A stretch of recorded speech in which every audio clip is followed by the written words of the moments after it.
After a moment's reflection, Ernest calls to Tweeny. Are you very busy, Tweeny?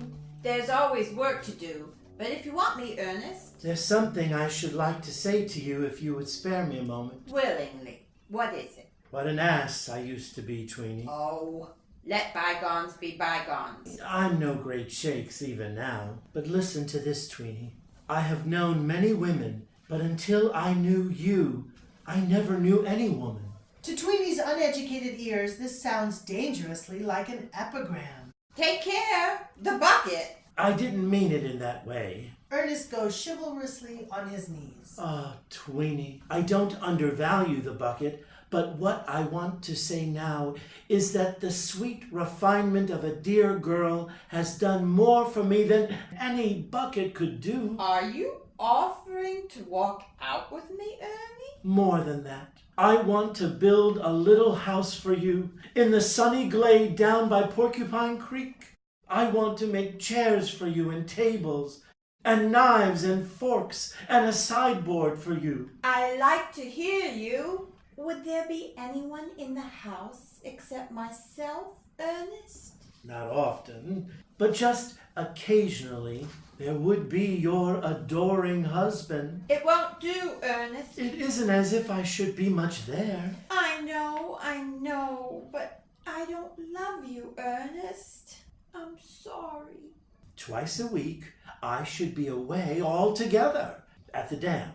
On the other days, you would never see me from breakfast time to supper. It's no use, Ernie. Thank you, Tweeny. Can't be helped. Tweeny, we shall be disappointing the Gov. What's that? He wanted us to marry. You and me? The Gov? Her head droops woefully. From without is heard the whistling of a happier spirit, and Tweeny draws herself up fiercely. That's her. That's the thing what has stole his heart from me. A stalwart youth appears at the window, so handsome and tingling with vitality that, glad to depose Crichton, we cry thankfully, "The hero at last!" But it is not the hero, it is the heroine. This splendid boy, clad in skins, is what nature has done for Mary. She carries bow and arrows and a blowpipe, and over her shoulder is a fat buck, which she drops with a cry of triumph. Forgetting to enter demurely, she leaps through the window. Drat you, Polly. Why don't you wipe your feet? Come, Tweeny, be nice to me. It's a splendid buck. But Tweeny shakes her off and retires to the kitchen fire. Where did you get it? I sighted a herd near Penguin's Creek that had to creep round Silver Lake to get to windward of them. However, they spotted me, and then the fun began. There was nothing for it but to try and run them down, so I singled out a fat buck, and away we went down the shore of the lake, up the valley of rolling stones. He doubled into Brawling River and took to the water, but I swam after him. The river is only 1/2 a mile broad there, but it runs strong.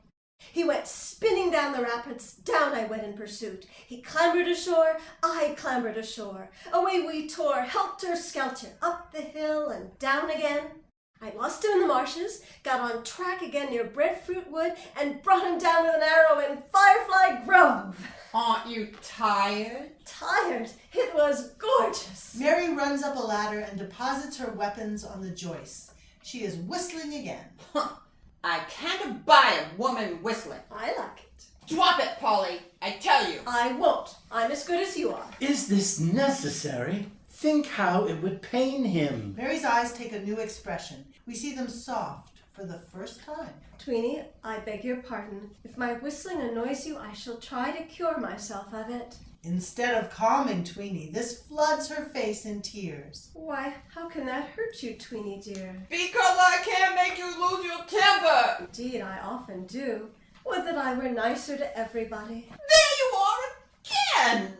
What makes you want to be so nice, Polly? Only thankfulness, Tweeny. It is such fun to be alive. So also seem to think Catherine and Agatha, who bounce in with fishing rods and creel.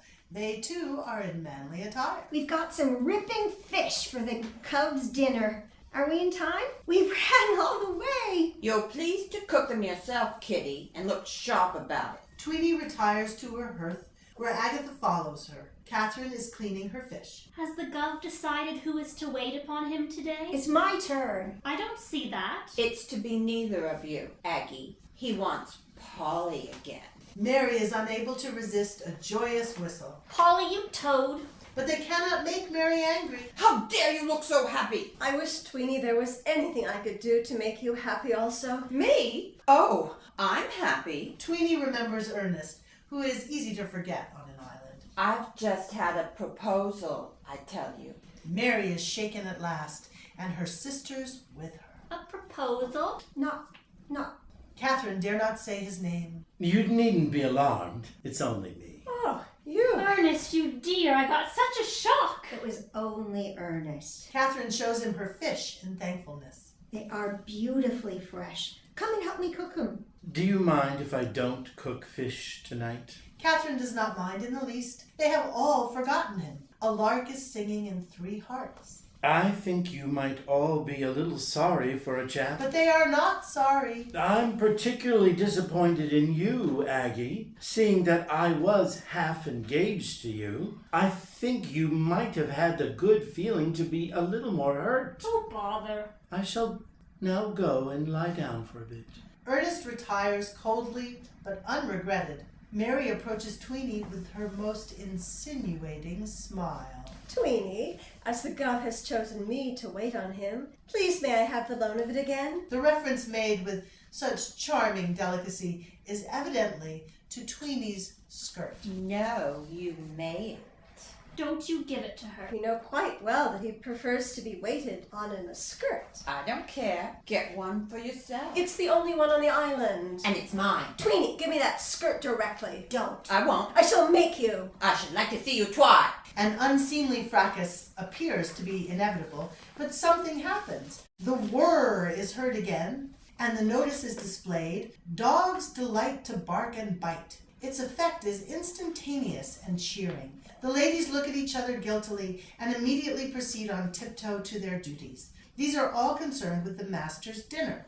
Catherine attends to his fish. Agatha fills a quaint toast rack and brings the menu, which is written on a shell. Mary twists a wreath of green leaves around her head and places a flower beside the master's plate.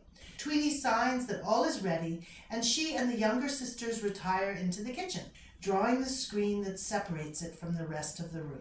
Mary beats a tom-tom, which is the dinner bell. She then gently works a punka, a large ceiling fan which we have not hitherto observed, and stands at attention.